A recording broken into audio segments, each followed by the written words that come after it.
This is the Broadway Boys podcast through the Hockey Podcast Network, and we are back with a spooky edition, a Halloween episode. Andy and I here on a Saturday morning. It's Halloween. Andy, how are you doing today? Oh man, I'm doing good.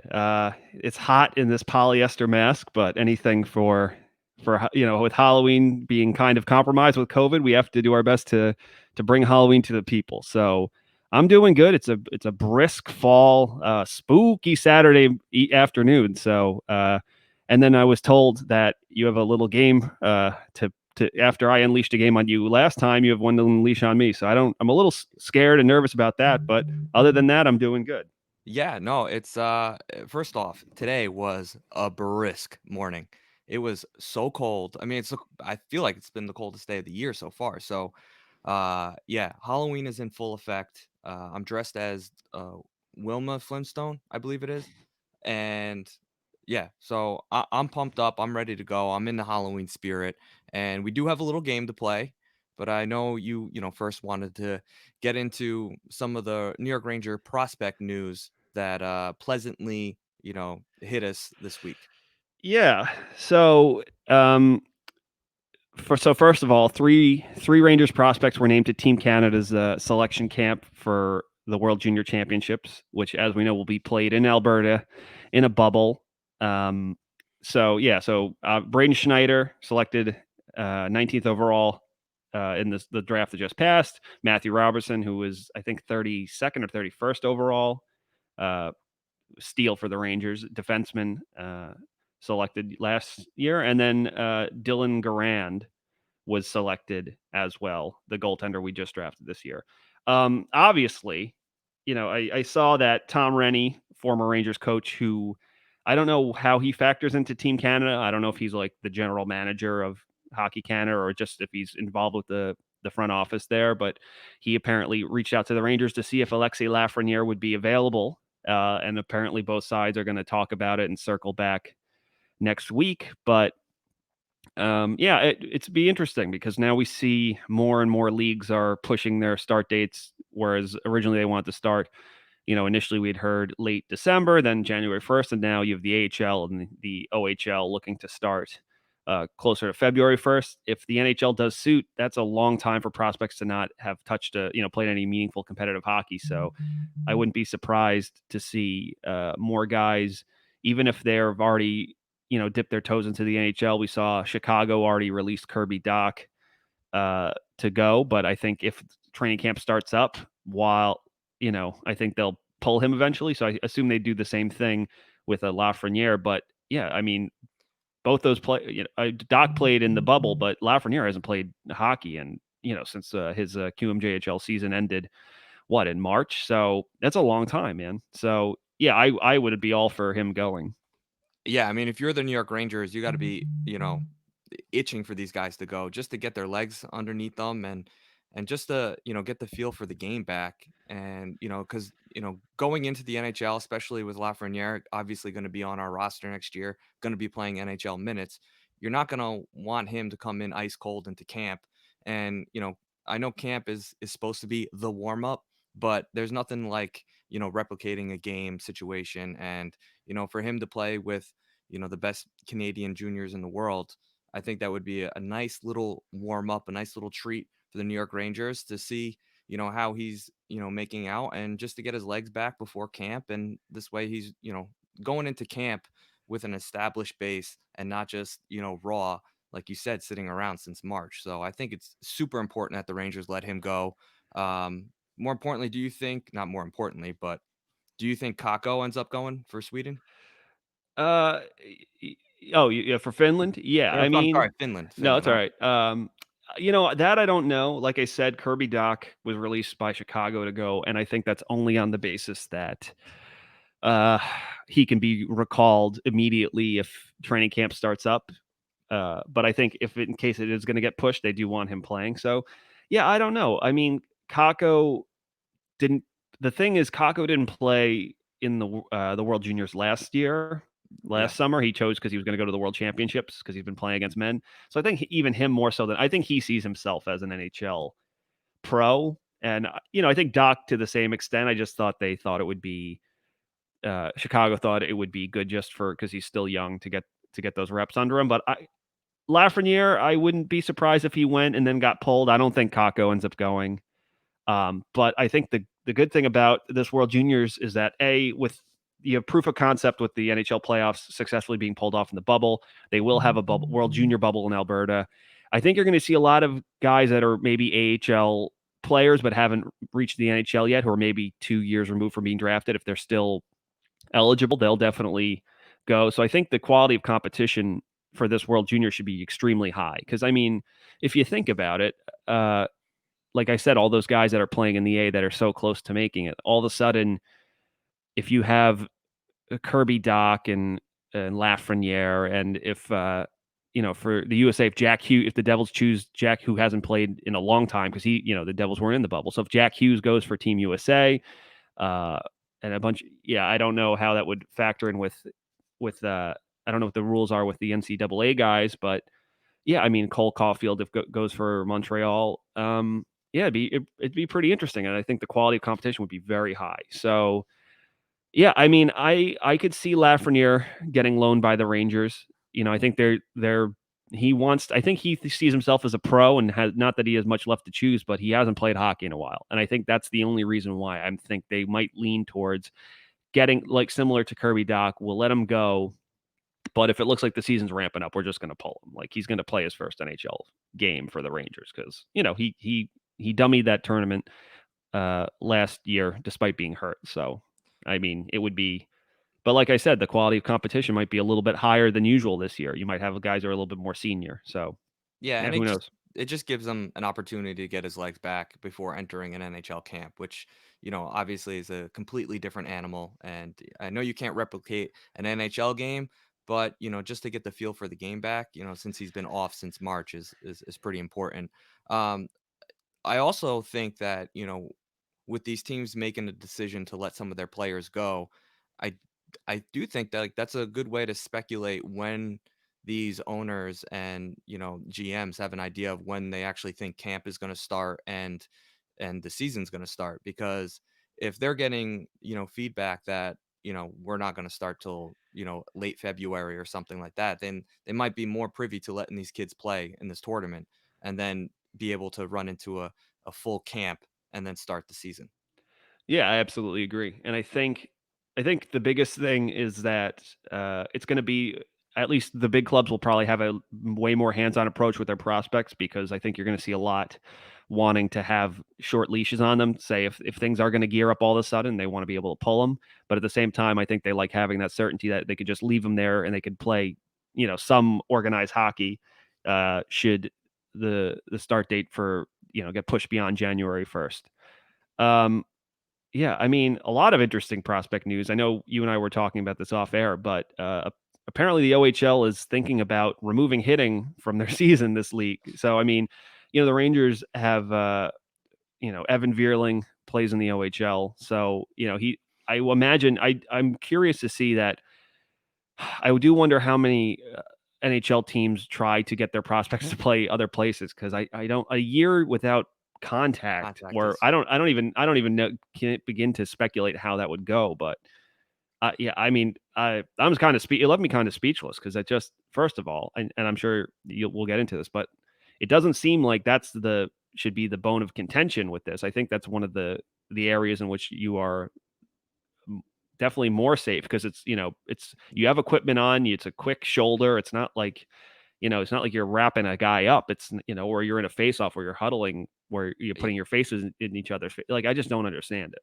yeah, and the face off, I mean, the two centers, that's like the most face to face time you'll get all game. Hitting, I mean, that's quick. I don't think people realize like how quick you're, it's not like you're wrapping someone up, but the fact that you can't make contact and hit and go is kind of absurd to me. Obviously we all know the women's game doesn't have, it's not supposed to have hitting, but I don't know. Watching their game, I mean, they're just as physical and they kind of just let things go. So I'm kind of hoping for, those players' sake that it's a little bit physical, but those huge hits you won't really see. but along the boards, there's got to be some sort of physical activity. I mean, that's like literally like a huge aspect of the game and such an advantage for teams. Like if you're a grinding team, you're pretty much like a shell this season. Yeah, and I mean, you think about it, thank God a prospect like Braden Schneider for the Rangers plays in the Western Hockey League because that's such his ability. The reason the Rangers selected him is that he is so good at timing his hits to separate man from puck, but not in like a reckless way, but in a just time it and then just literally smother a guy on the boards, neutralize him, or just separate him from the puck and then just keep playing. Just those Yeah, quick contact hits that are perfectly timed and you don't have time to brace for. So then the guy's left on the ice, and then his team, he can either him or a teammate can corral the puck and go up ice. So yeah, I mean, like I said, that Evan Vierling plays in the OHL, so it'll be interesting to see if the Rangers or if this ends up standing. If teams are tried to negotiate to get their prospects to either play overseas or maybe move to a Western League team or even a Q team. But yeah, I don't know. I mean, uh, I think I, it's short sighted and doesn't make really much sense in my opinion. Yeah, I mean, I could see this definitely changing after some of the feedback. I don't see a single person in the hockey world defending this move, so I definitely think there's room for it to switch back. And I think Yeah. once you start seeing some of the higher end talent and the NHL getting involved to maybe move some of their prospects, then the league might sit back and say, "All right, are we doing the best thing for this league right now? Because this is getting a little ridiculous." Yeah, I'm surprised we haven't seen like Don Cherry on Canadian television Oh my god. with like wearing all black and like having a eulogy for hockey. Yeah, it's like, dearly beloved, we are gathered here today to mourn the loss of our great game. They've killed it. They've buried it. It's done. No more. So That's actually a pretty good impression. it's a lot of like like his always hitting and what you're gonna do. Thumbs up. Yeah. So, but man, it just and listen, we know this is coming from the province of Ontario. It's not coming from Hockey Canada. They don't want this. I think if anything, they that's what they absolutely love. You look at some of what good old Canadian boy hockey. They pride the physicality element of it. So sorry, this mask is very very You itchy. can take it off if you want. No, no, it's Alright, all as the title of the episode says, it's All Hallows Eve, and I am committed, and I might be a sweaty mess under here when it's done, but I'm gonna leave it on. alright. Um, but yeah, man, it's just there's so many other things that they could be focusing their efforts on.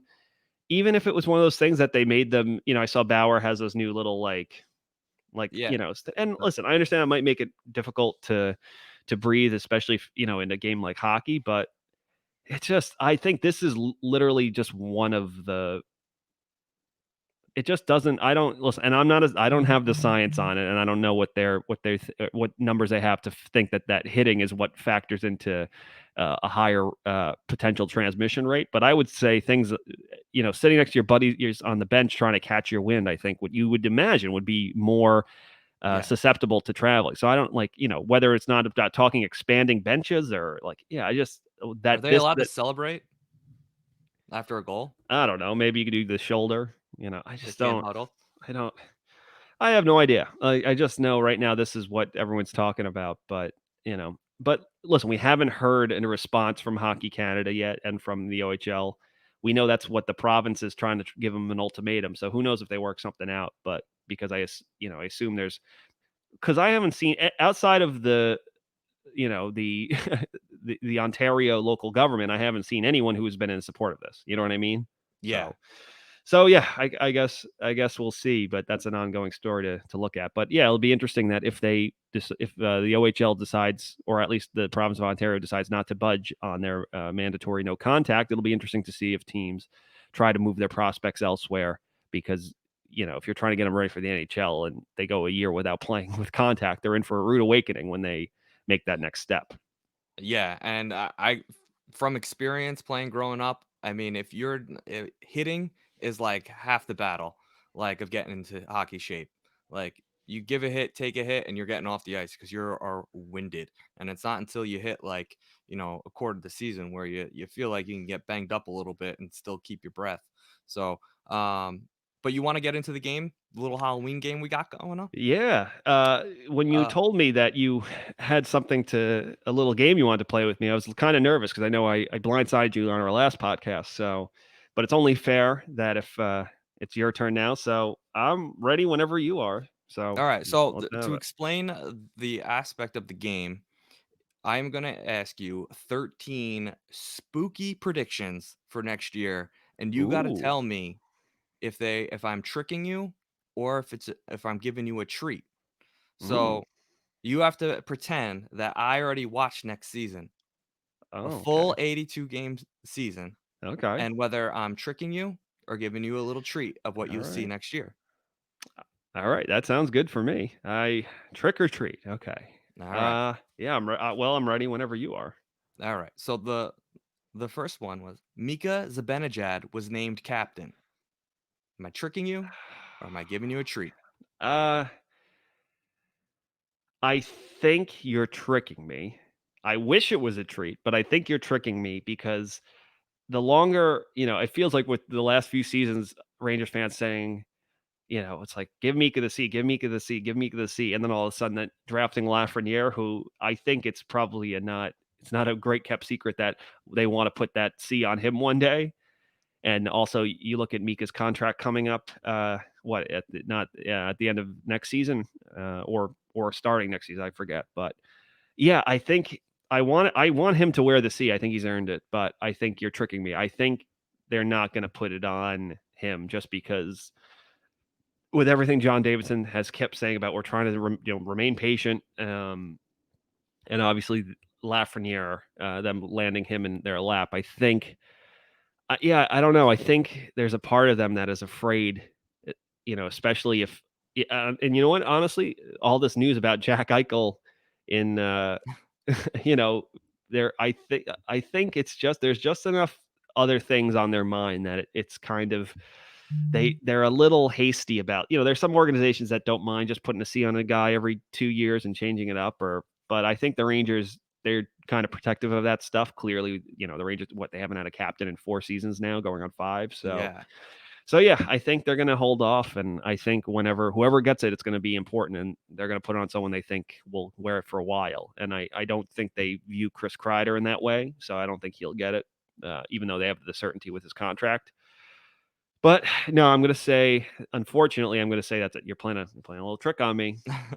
All right. Yeah, I tend to agree. I tend to lean that way only because there's not really another clear-cut guy. So if you're telling me I have to pick a captain right now on the team, I'm going to say Mika Zibanejad, but it doesn't mean that the Rangers are looking to name him captain right away. I definitely think they want to at least play out this year. It's going to be a weird year, so that I don't think there really needs to be any move towards naming a captain and throwing a C on a jersey.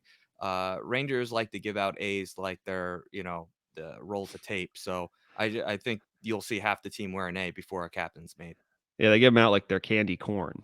Yeah. Yeah. Well, And no one wants them, but they're there. But there's Marc Staal and Brendan Smith wearing an A for some reason on the road. You're just like, yeah.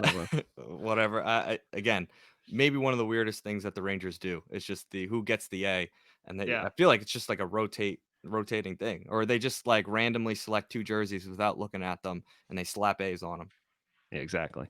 I know this might not be part of the game, but it will be interesting to see with Jesper Fast and Mark Stahl leaving who gets the A's. I'm sure Trouba might wear an A sometimes, but that would probably leave one more floating around. So yeah, I don't know if they give Panarin an A. He doesn't really strike me as like Kane for a while. It took them a while to even slap an A on Kane just because of, being more of the superstar scorer and not so much the guy who's like talking to the linesman in between plays. But yeah, we'll Yeah. see. It'll be interesting to see.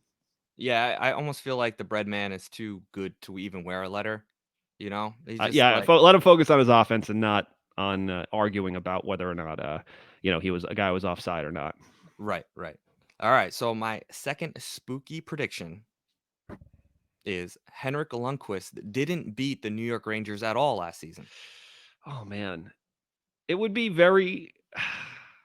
I'm gonna say that's a treat because didn't beat the New York Rangers. Okay. Didn't beat the New York Rangers. Um,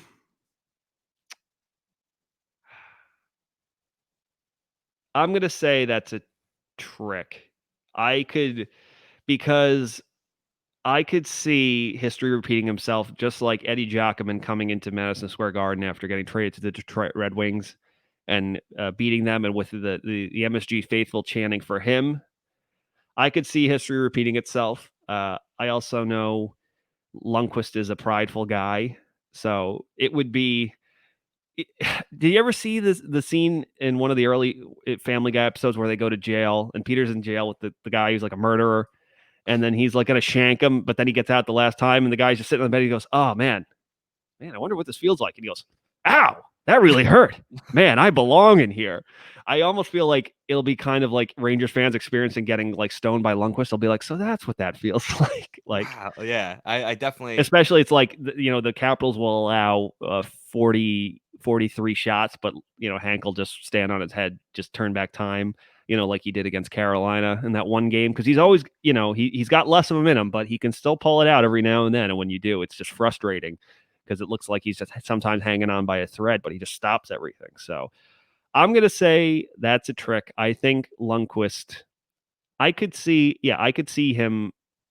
I could see the cat, especially Laviolette. I think he's a guy who would like enjoy letting Lundqvist like come in and beat the Rangers either in MSG or There will at there yeah. there will definitely be a Henrik chant If at he the makes a Garden this save, year yeah. if he makes every single save he gets. I mean, the place is gonna get nuts. It's gonna be so weird for Igor or Georgie, whoever's, playing against them, Yeah. when when you see the other goalies, name getting chanted in the Garden for making saves. Yeah, and I think because like I had said with Eddie Giacomin, it being such a historic event in Rangers history, people like to try to recreate that shit. So I think they'll do the same thing there. I think they would almost be looking to pump his tires, Do so. you think on the small chance, do you think, Washington protects Lundqvist a little bit and doesn't allow him to play at the Garden or against the Rangers at all? I don't know, because Laviolette doesn't strike me as that guy, and Lundqvist also is kind of a prideful guy that he would want it. I don't think he'd wanna just sit on the bench with his hair shellacked with the gel, uh, at the Garden, not get a net, you know? I Yeah. don't know. Who knows? Maybe Samsonov is off to a hot start, and he's their guy, and they have to ride him. I think it depends on when they meet in the season too. Like, if it's early on, I think he's definitely playing, but if it's down the stretch and Samsonov is hot, I don't know, man, you know? Yeah, no, it's something that I wanna see happen, so I'm a little bit worried that the NHL will find a way to take it away from me. Yeah, no, I hear you. That's probably what happened. Alright. Question, or I guess spooky statement, number 3. Jack Johnson scored 15 points. I'm gonna Trick or treat? you're I'm gonna say you're tricking me. What did Mark Staal end up with this Uh, year? I believe he ended up with, like, 14. Ah, man. Well, oh man. I hope it's weird. I don't. It's not. Obviously, I hope he scores that many points because everyone's so hard on the signing. But Mark Stahl finished with 11. okay, I'm gonna say I'm gonna 4 for 4. You're tricking me. That's a trick Alright. because I just don't. I'm hoping he gets beat out by a Bitetto or someone surprises like a reunion and comes in and surprises in camp or something. But I'm hoping he doesn't see much ice time this season. But I just don't. Whether it's ice time or just his what's left in the tank for Jack Johnson, I don't see it. Yep. Especially with Mark Stahl trying to get favorable offensive zone starts, and he still only hit like 11. So Here's the thing, I almost feel like that everyone's expecting him to be so bad that he's gonna get to a hot start where he ends up with, like, 9 points in the first, like, 20 games, and everyone's gonna be like, "Whoa," like, "Can you believe it?" Like, "The yeah, Rangers are working magic and then here." and then And they're going to extend him, and then he's going to get even worse, and then well, I we've don't seen know about the we, extension, I won't we, go that far, but I'm saying he'll turn back into a pumpkin the second, the last, 60 games of the schedule, they'll yeah, only have when 60 when games. when he's like got David Quinn's trust and all that. Exactly, Yeah. exactly, exactly. All right. So I wanted to rile you up with that one because I know how much you are, that keeps you up at night. That Oh signing. man, yeah, it does. Okay. All right.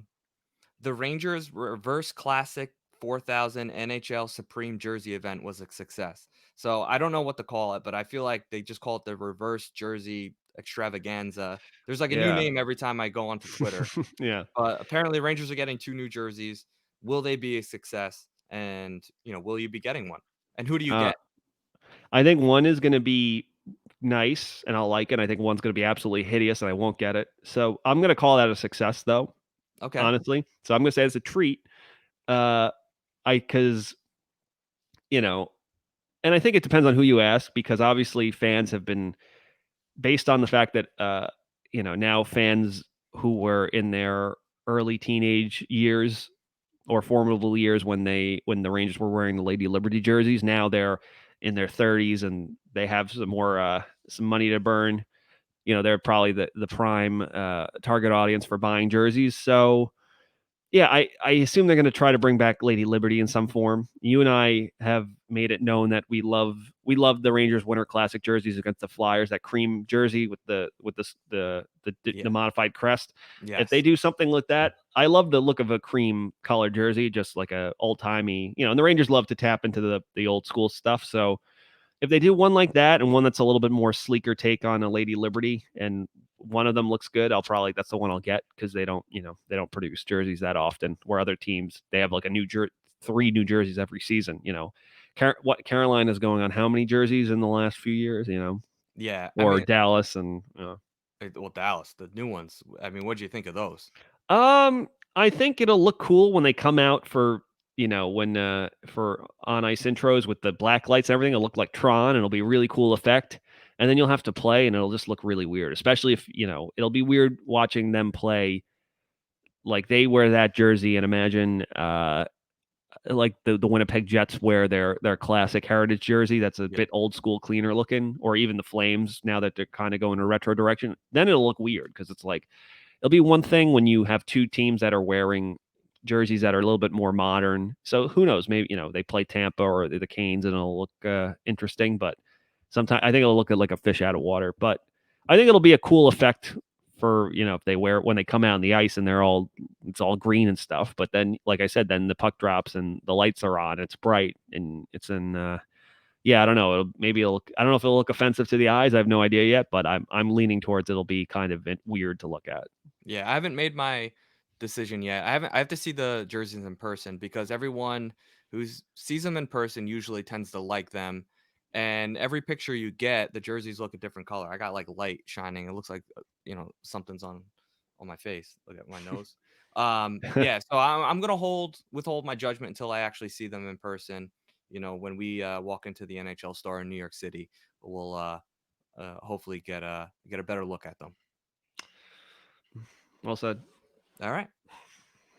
So my next spooky prediction is Igor had 24 wins. Well, even if they shorten the season, I think he's going to get the line. The speculation is there will be a lot more, tandem starts, just based on how condensed the schedule might be. I think 24 wins is a treat. I think it's a treat. I think Igor can get Okay. 24 wins. Okay. Yeah, I think the fact that him and Georgiev are kind of going to be pushing each other a bit, especially with you're going to be forced to do back to back. There's going to have to be one upsmanship. I think it keeps both guys sharp. Whereas it's when you're in the regular under normal circumstances, the regular season, like this guy's going to get a few games, and then maybe it might take a bit for a guy to get in. It starts to, it's one of those things where if you have a bad game, you're going to have a chance to redeem yourself pretty quick, Yeah. especially with a condensed schedule. If they're going, every 2 days, you're going to need. Yeah, it doesn't matter who's hot. You're just going to have to need to give guys rest. So I think 24 wins for Igor is very likely. Yeah. Uh, I also think teams that are. I got this thing on my face. The teams are that the teams that are going to be at the top of the standings. I'm going to predict that their starting goaltender is up in the upper 20s. I don't know. It's going to be tough for a goalie to get 30 if they're really platooning. I yeah, would I would say then that they're really riding that goalie. and they don't trust their backup. So, anywhere in the mid-20s, I think would be a huge success for Igor, and kind of shows you that, the Rangers are kind of trusting him with the majority of the starts, which will be big, which will certainly be big this year. Yeah, and it's interesting because I think if with the Rangers, obviously you have two good options, but if one of those guys gets hurt, because obviously in a shortened season with that many back-to-backs and less time to rest, it's definitely likely that someone could get hurt, and then you're calling up whoever from Hartford inspires the most confidence. I don't know if that'll be if Adam Huska comes back, if that's him, or I don't know, one of the Berube or whoever they have backing him up down there. Well, we just signed Keith Kincaid too, so I was just gonna say. or Blockade. But yeah, I mean, it's definitely gonna test a coach's mettle and just be taught, because obviously goaltenders always want to play, whether or not they probably should be or shouldn't. They're gonna, Hank was the same way. They want starts, they want to play. But yeah, it'll be interesting. I think like you said, that might be the higher end, but I think Igor is one of, if not the best goaltender in the Metro, and I stand by that. I So like those predictions. exactly. So I think if anyone can do it, I think he's definitely capable. So I'm going to say you just gave me a nice little treat there, James. I got a nice Twix bar. There you go. All right, so let's get on to the next one. The Bread Man hits 100 points. Well, first of all, happy belated birthday to Artemi Panarin. It was his birthday yesterday. Happy birthday. We love him. We love the Breadman very much. I think with a shortened season, I think he's most likely. I don't think he replicates the heights he was at last year. This is a full 82 game. Oh, if he's playing a full 82, I think he'll be around it. But I could see. I have a feeling he ends up with like 97 points or something like that, which is still an excellent season for him. But I don't know if he cracks 100 this season. I just feel like I mean, it does depend on a lot though, because I mean, it depends on who they put him with. If Strome is probably going to come back, I assume at this point, barring some major change. So I assume it's who they have playing with him. I mean, I think it's going to end up being dependent on his line mates or who is opposite. I'm going to say it's going to be dependent on who that opposite winger is. Yeah. If we assume it will probably be Kakko with more confidence, and if he finally, after a difficult rookie year, if he kind of has a reverse sophomore slump and just kind of finally breaks out because he's finally been able to train and rest and just get bigger and stronger, then I think he can do it. I definitely think he's capable of it, but I think he's probably I think that's going to be a trick. I think he just, if I'm making a prediction, I think he falls just shy of it. All right. So I have a question for you. Sure. And this is, when I was asking this question, or, when I foresaw the future and he hits 100 points, whether or not I'm tricking you or treating you is a different story. But do you see a scenario in which they permanently move Zibanejad and Panarin together? Ooh. Let's see. I mean, so especially if Lafreniere can kind of take on that, a higher role, and really does add depth. Yeah, Kreider then.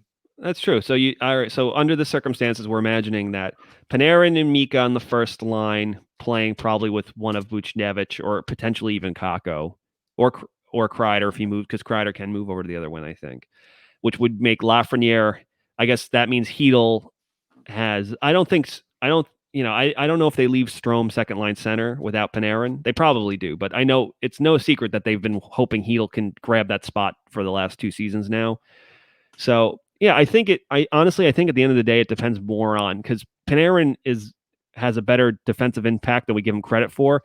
Strome, not the best defensive player. Lafreniere, it'll be his first year in the league. So I think it depends on if they're comfortable with the off the puck play of that line. Obviously, you could have Foss there because he was a good defensive player, but with him being gone, I think a few things have to go into place. I mean, I think Quinn likes having the option to keep them apart, to drive lines and stacking them and putting them together when they need a goal. I think that it worked so well last year. I just don't know why you don't do that again. I think we'll probably see them playing together more this year. in those moments because I think he definitely leaned on them more to do that towards the end of the season. It seemed like whenever they were down a goal, he put them together for a shift. Yeah. So yeah, I could definitely see that. But yeah, I think Lafreniere is the great unknown, and we don't know what his impact's going to be. And if he looks like a star immediately, it opens up a world of possibilities. You know what I mean? Like, yeah, it's great because you can have now. It's like you can put him on the first line if let's say Kreider starts there and he's just not doing it. He's just being that Chris Kreider running around, not getting much done.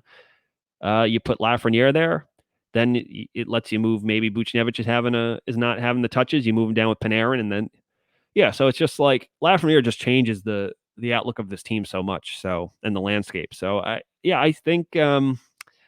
think they will play together more than they did last year. If that's what the ultimate, I don't know if that would make it a trick or a treat. I think it makes it a treat. Yeah. I don't think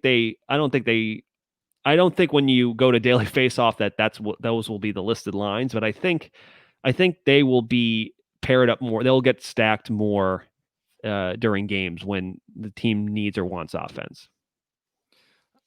I definitely agree. So my next little trick or treat for you is does Mika Zibanejad joins the 50 goal club? Oh,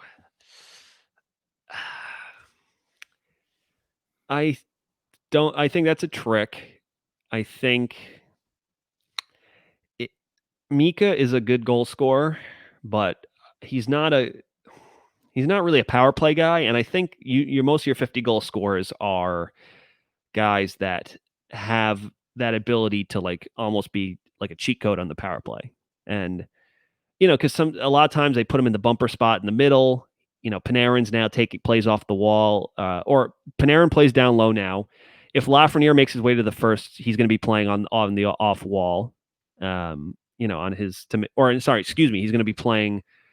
He makes plays off the left wall, and then you would put either Kakko on that right wall or Strome or whoever they want. I've been thinking about how they're going to split up power play time because you have so many offensive weapons now. Right. Kreider always makes it because they like him in front of the net, as they should, because he gets stuff done there. But yeah, there's not going to be.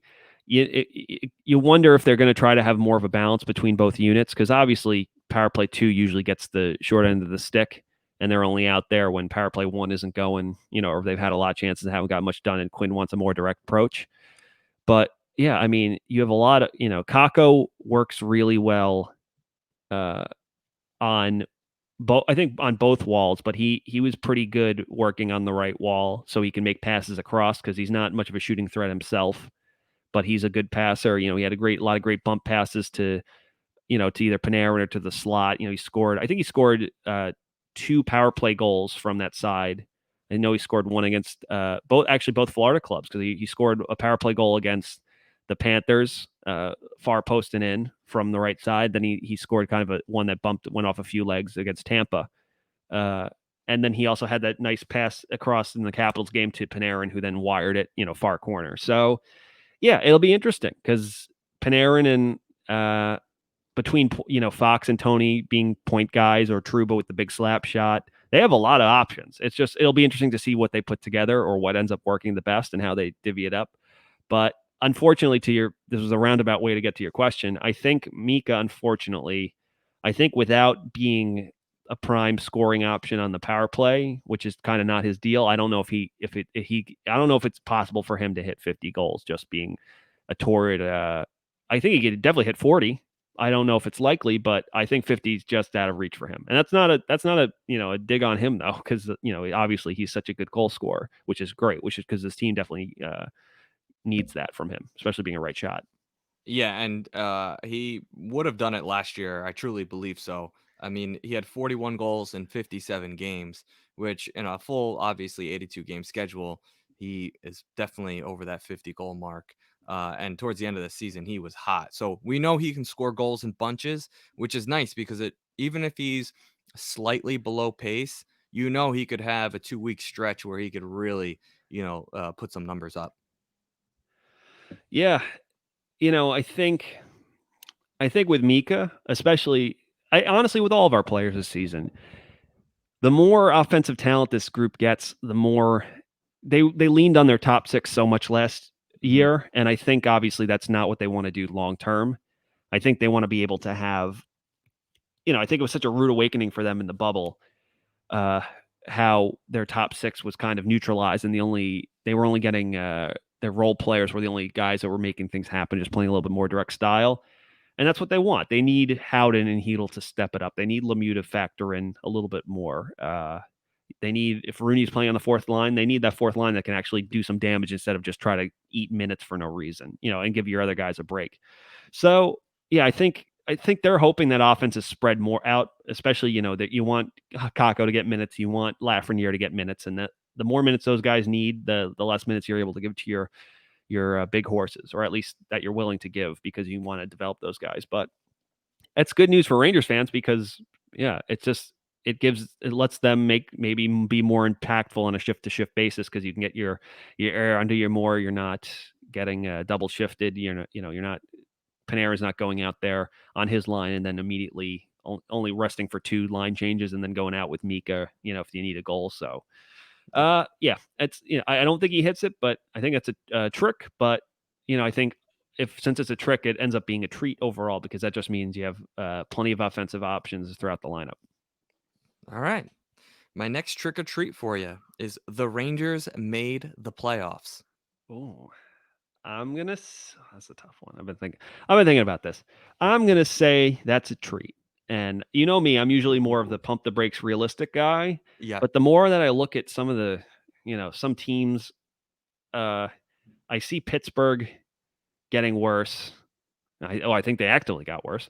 I think the Islanders, with their being 1 year older and losing some important guys in the back end for no reason and being in a bit of a cap crunch, I think they're going to take a step back, even with their younger guys maybe stepping up. But it's their core is already older.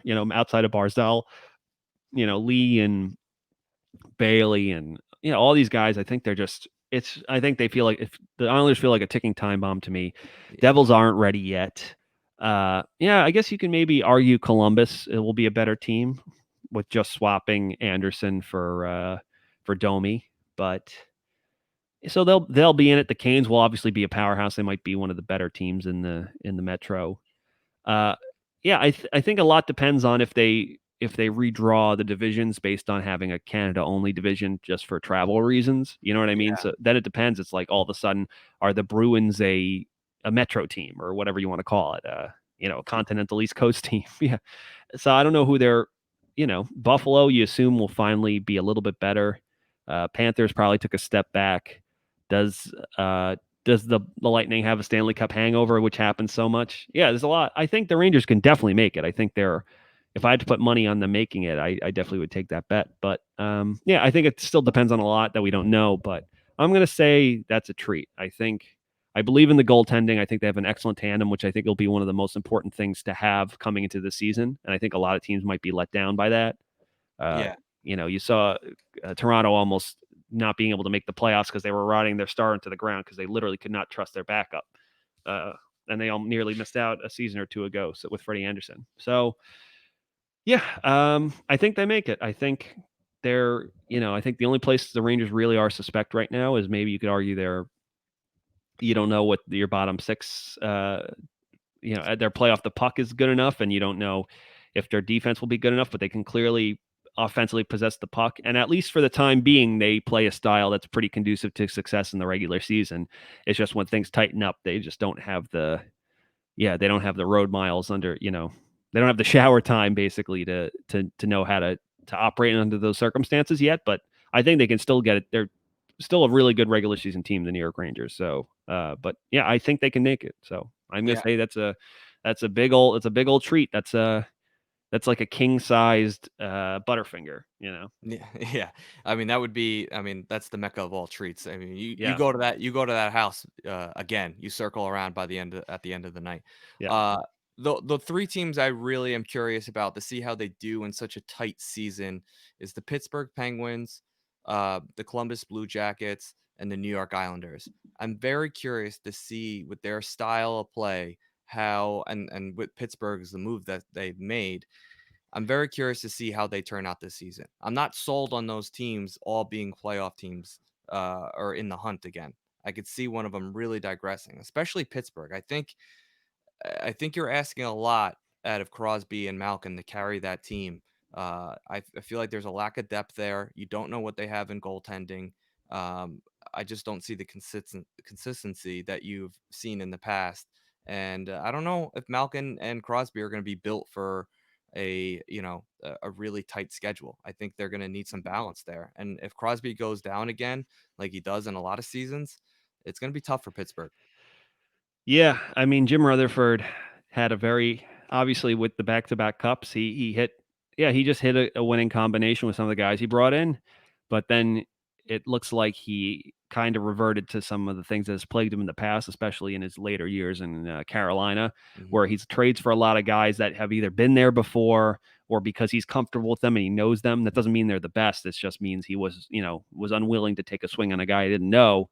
But if he went through your fingers once and you're bringing him back, that doesn't usually work. That works sometimes, but if you that many retreads, I don't know, man. That's a team that while you have, obviously whenever you have Sid and Gino and Letang, you have a chance because those three guys are still very good. But yeah, I mean, Father Time catches up with everyone. You never know when it's just going to be that one season when you're like, oh man, like Malkin only put up, only I say this only Malkin only put up 65 points or whatever, Exactly. or Crosby missed this much time again because obviously if he's healthy, he's a easily an 80+ point player. But it's a lot, and he's as he gets older, he's going to get injured more and more. It's going to take him more time to come back. So. I agree. All right. Let's get into the next one. The Rangers had 4 20-goal scorers. Mm. Now they had 3 last year. And you go first. Am I tricking you or treating you? Let's see. 4 20-goal scorers. I think so. Who's a lock for 20 goals? I think Panarin is a lock for 20 goals. I think Mika's a lock for 20 goals. And that would mean I think Kakko, you hope he's a lock for 20 goals. Okay. I would be happy if Kakko ends up being a 40-40 guy next year. Although some people are like, what? No, he needs to be like a 50, 60 point guy. I just think ice time. I think Lafreniere is definitely the wild card there because he can shoot the puck, but he's also primarily a playmaker, but he can be a dual threat. You don't know how much ice time he's going to get. But let's see. How many 20-goal scores did the Rangers have last year? The Rangers had Chris Kreider, they had Artemi Panarin, and Mika Zibanejad. Yeah. I don't see Kreider scoring 20 again. Okay. I just think because with Lafreniere getting added to the mix, I just think whether it's he gets moved to his other side to make room for someone else, I just think it's going to impact his offense, or I think his role changes a bit. He's got the contract. He doesn't have to worry about going anywhere. So I don't think he really gives it's not like this is, it's not like he's playing for his next contract at his age now. He's just doing what the team needs to win. So yeah. If that means sacrificing his own personal offense to help other guys put up points, I think he does that. Like I said, I think if you had 18 with Panarin. well, that's the thing. If they have that chemistry again, I'm gonna say they definitely have 3. I'm gonna say that's a treat because I think they have so many guys that are capable of doing it. Hell, how many goals did Tony have? Not that I don't think he repeats that, but Tony had a lot. Tony had 15 for a defenseman. That's crazy, Yeah. So I think and Booch had 16. They have so many guys that are right on the doorstep. I think that's a strong bet to take. Because Booch, Booch could easily break out and hit it. You expect it from Panarin. You expect it from Mika. You probably at this point, Kreider has done it the last few seasons, even if he kind of slips off a bit or whatever. There's so many guys that can make that jump that you'd have to bet on at least 1 or 2 of them making it. So I'm going to say I'm going to be in the festive spirit of Halloween. I'm going to say that's a treat. I think the Rangers can have 4 20-goal scorers. I think if that happens, I think that means maybe the lofty totals, like maybe that means Mika is only a 30 36 guy, and maybe even Panarin's only like a 30. Panarin becomes like a 37. Or whatever. Panarin becomes like a 35, 60 something guy. Whoever he's playing with his line, which means his line mate also scored 20 or whatever it is. Yeah, low key, Hedl had 14 goals. So There you go. He's another guy. Yeah. If that kid breaks out, you can see him hovering around that 20 goal mark. And that's the beauty of this rebuild, is that all these guys are so close, man. Like, it's just, it's never been a better time to be a Rangers fan, because it's just, you have so much talent, and just these guys are getting better. I was thinking about this the other night. I would have killed to have a farm, all these prospects and all these young players that could break out at any moment. And that, even though we're kind of like, oh, we're waiting for them to get there, you look at their totals now and you're like, that's not bad. We had some guys that were like, how many years do we have 30, 2-year-old guys playing our team? And that was like their absolute peak. And this is these kids' floors. So, right. Yeah. So it's exciting. Absolutely. And, that's just the beauty of being a Ranger fan right now. All right. Next trick or treat question is, and this one kind of goes on along the lines of the playoff question. The Rangers made a big trade at the deadline. And when I say big trade, a player that, that everyone kind of pencils in to be a Ranger, and they were moved. Oh, man. Yeah, I mean, because we haven't seen much movement in free agency for the Rangers now, I think that makes movement towards the deadline more likely. And it could be a prospect. Yeah, no, I think the Rangers would, I think that they've long said the reason they have all, the beauty of having all that draft capital is being able to use it to address needs. And yeah, now they have another, maybe a kid's having what if one of Will Cooley or Vierling, or man, even Matthew Robertson, or just, one of these guys are having a good season, and you have a rebuilding team. And just, if Anaheim is just looking to unload someone, like a Raquel or whatever, maybe Calgary is missing out. Yeah, man, I could definitely see the Rangers making a move. So I'm gonna say it's a treat. I'm feeling very optimistic today, which is very rare for me. But yeah, I don't. Maybe it's the mask. It's like, yeah, we're getting like who is this mess, man? Yeah, Bizarro Andy going on. Yes. Yeah, I definitely think they make a move. I guess the question is, to what degree is it? I think it's only, would it be called a blockbuster? Probably not, but I think it would be. It's not going to be a superstar. I just think just for cap implications alone. But I think they'll probably be moving it for a 40, a solid 40 to 50 point guy. Yeah, I could definitely see that. Especially, I could most likely see them wanting that certainty down the middle. I agree. And some guy just becomes available. Arizona continues to be a tire fire. You and I have long lusted after being able to grab, Christian Dvorak as a middle six shutdown center, or who knows? Maybe who knows what happens with Philip Deneau? Like, we just don't know. But the Rangers clearly need that guy, an older, more. I say older relatively. Dvorak's still a pretty young guy, but a guy who knows what to do an NHL in the playoffs, in garbage time, how to lock things down, because they clearly have the offense covered. They just need more guys that can play within the tightness of the postseason and just not make mistakes. So that's what we've all seemed to be lusting after, and I think that's what they would look to add. All right, we have three more trick or treats left. Let's do it. All right. So Fox had a better season than Hughes and Makar. I think if he's getting the ice time, that I could see the Canucks taking a step back next year. So I think he can definitely do better than Quinn Hughes. Makar, who knows? Because I think the Avs just got better. They add Devontae's from the Islanders, who was a good get. Joe Sakic's working his magic. They get Brandon Saad for fucking Zadorov because Jesus, Bowman's an idiot. Yes, Sakic worked his magic, and they're a better team. So I think he has a better season than Quinn Hughes. So I'm going to say this is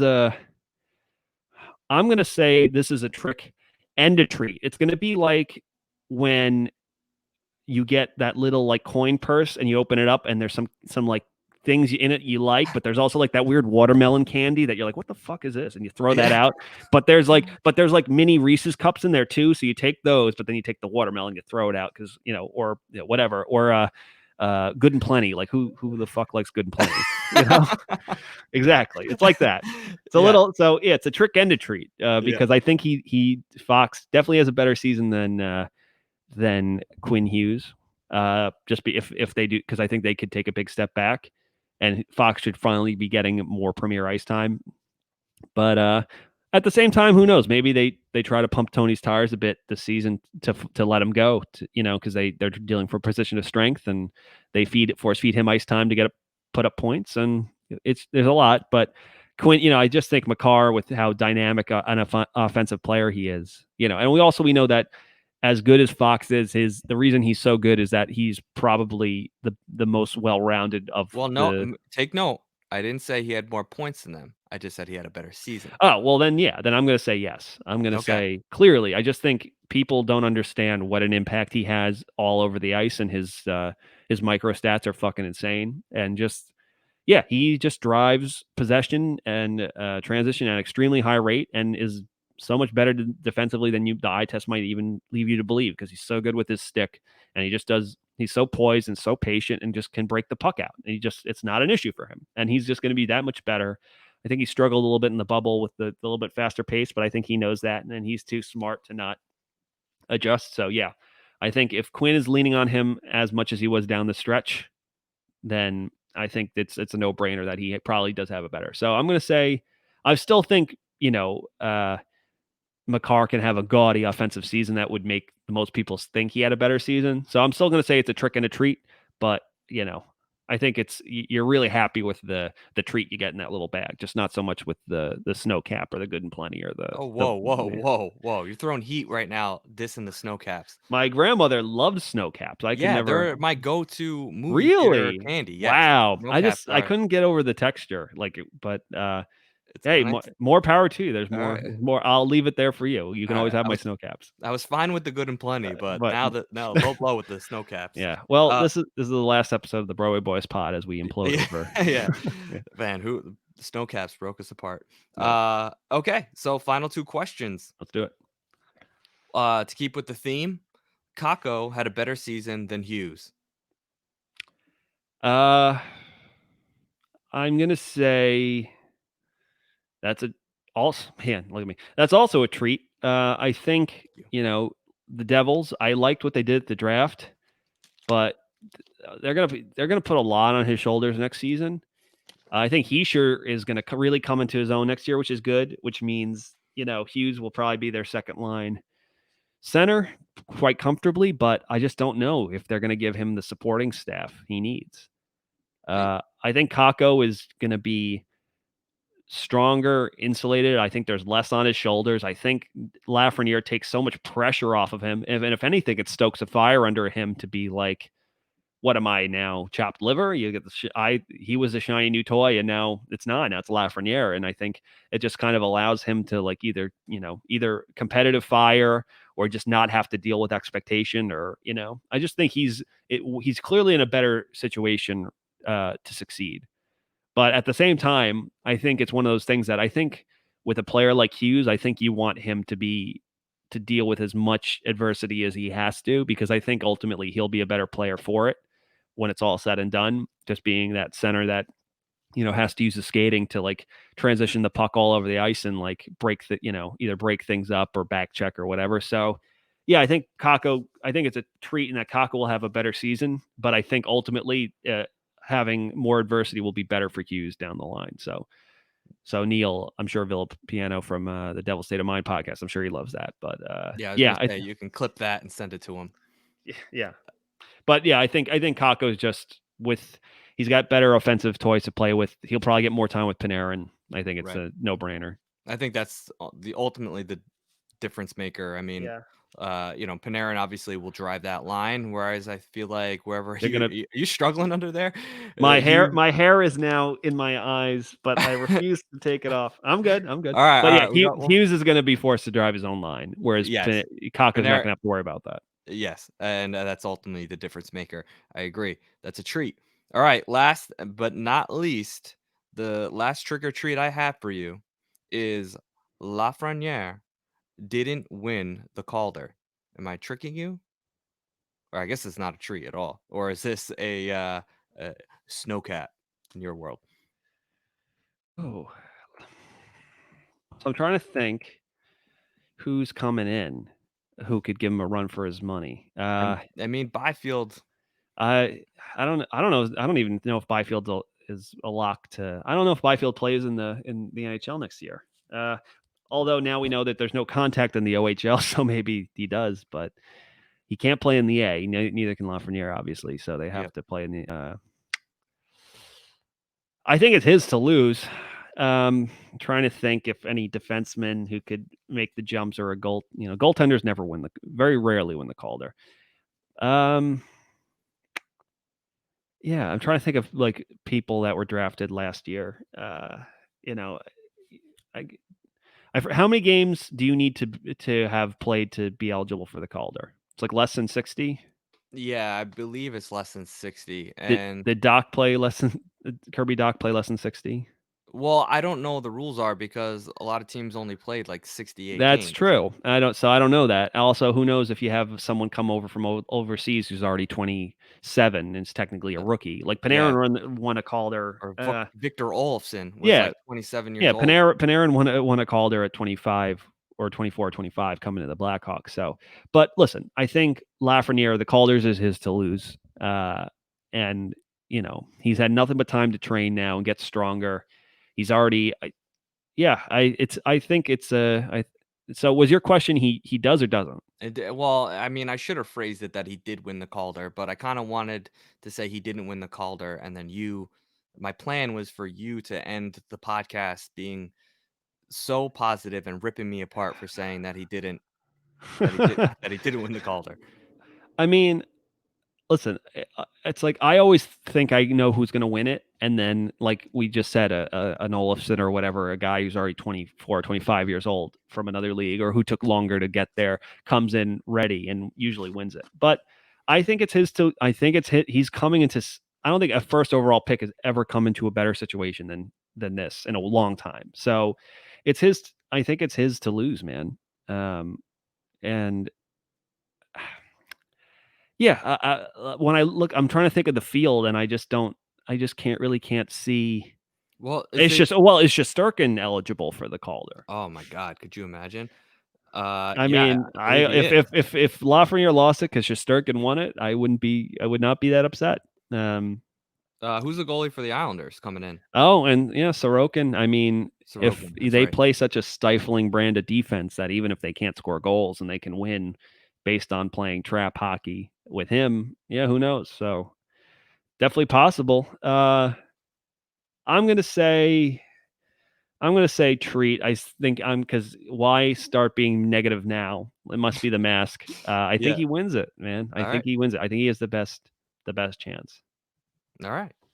I listen. I agree with you. I just feel like the position that he is within the lineup, he's not going to a total dumpster fire of an organization. He's going to one where he has the ability to be sheltered a little bit, and he also has the opportunity to shine. So it's almost like that perfect balance. So, Yeah. and I definitely think he'll win it. I think No, oh, absolutely. so. All right, that's it for the tricks and the treats I got for you. I hope you Nice. had fun. Yeah. I mean, it was fun, and like I said, I'm usually try to be more of a level-headed realist or a pessimist, even as I've been called by some people before. But Uh, yeah, again, I don't know if it's the mask or the fact that I just genuinely do feel that this Rangers team, at least offensively, I feel like they have a lot of offensive certainty, which kind of you can, whether or not that translates to postseason success, I'm not sure. Whether that translates to defensive success, I'm not sure. But I think they have enough. I think they have enough firepower to make the postseason, and or at least get out of the regular season, make it to the postseason. And I think they have more certainty in net than a lot of other teams. And yeah, I just think a rising tide raises all ships. So I think they have a lot more. They have a lot going for them, and it's like a lot would have to go wrong for them to at this point for them to at least not have something to hang their hat on. Maybe they don't make the playoffs, but they have some breakout years from some of their rookies. Lafreniere has a great year. So even if not everything comes to fruition, they still have a lot of good stuff going on. So, I mean, Right. yeah. Yeah, and I go back and forth, obviously, I guess within my own expectations for this team. So right now I'm riding high. I definitely think they have a legit shot to make the playoffs. But I'm going into this as a setup year. This is a setup year for the Yeah. next 5. You know what I mean?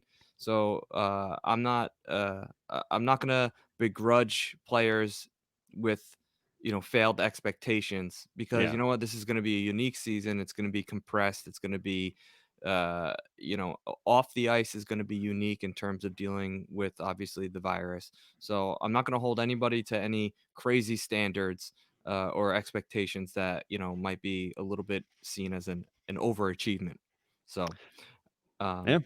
all right, to wrap it up, I want you to sign us off, giving the viewers and listeners your 3 favorite Halloween candies.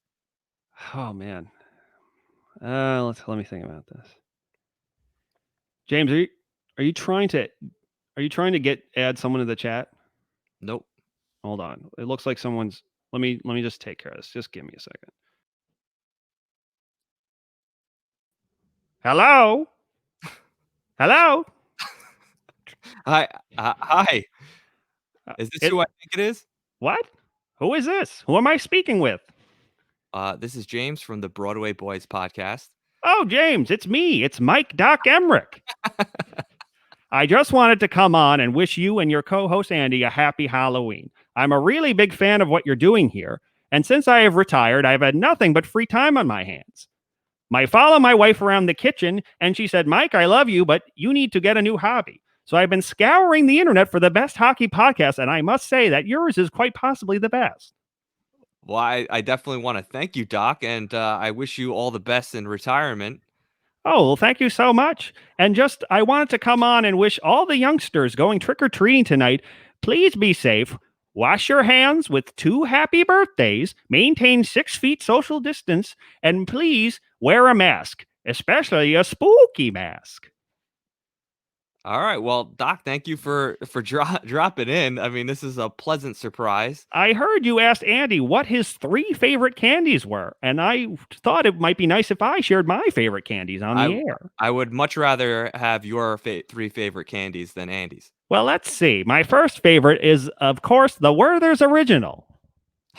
The Werther's Factory, dating back to 1925, in the caramel capital of the United States, Cincinnati. My God. Candy number 2, Good and Plenty. Now, I only like the Plenty, mind you. I give the Good to my lovely wife. She loves them, but I only like the Plenty. What I like to do is to take one and suck on it over the course of 6 hours until it slowly dissolves in my mouth.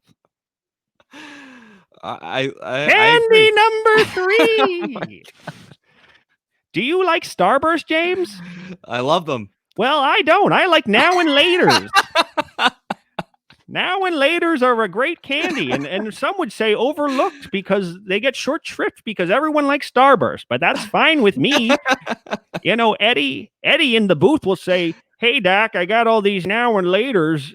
My kids don't want them. Do you want them? And I'll say, with glee, give them here. I'll have them. Oh, man. Well, I'll give credit to Now and Laters. They're underrated candy there, Doc. Yes, and everyone knows the best part is you can have one now and you can have one later. Hey, Doc, I got one question for you. Oh, anything, James. Would you mind give a little closing statement to our Broadway Boys podcast? Well, I can see what I can do here. Let's see. I remember a time when it was safe to play hockey. It was safe to hug your loved ones. It was safe to go over to your neighbor's house and borrow a bowl of sugar. But we live in different times now, and that's okay. There's not much we can control right now, but what you can control is being a good person, doing what you can to keep yourself and your loved ones safe, and most of all, if you have to, please, absolutely respect the social distancing wishes of others.